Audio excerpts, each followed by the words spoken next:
বাংলাদেশে যদি আপনি কিছু যদি না করেন, এই দেশের মধ্যে ওমান হোক, সৌদি হোক, দুবাই হোক, যে কোনো কান্ট্রির মধ্যে যদি আপনি যদি নতুন হন, তাইলে আপনি যে কাজ পারবেন না সে কাজে যাবেন না টাকার জন্য। কিন্তু আপনার হয়তো আপনি ব্যর্থ হতে পারেন, কিন্তু সফলও হবেন, হয়তো ব্যর্থ হতে পারেন। কী জন্য?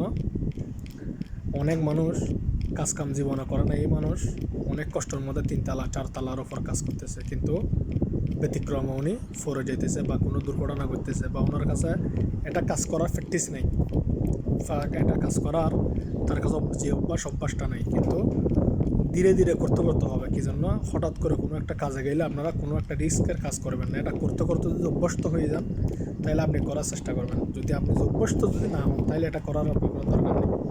কী জন্য? হঠাৎ করে আপনি রিস্কের কোনো কাজের মধ্যে করলে হয়তো আপনি দুর্ঘটনা ঘটতে পারে। এটা থেকে সবাই সাবধান থাকুন। অনেক ভাই এরকম প্রবাসী ভাই মারা যাইতেছে, তার জন্য এই ভিডিওটি করা। অবশ্যই সবাই ভিডিওটি সম্পূর্ণভাবে দেখেন, বহুত জরুরি। সবাই শেয়ার করে দিবেন। সবাইকে ধন্যবাদ এবং আসসালামু আলাইকুম।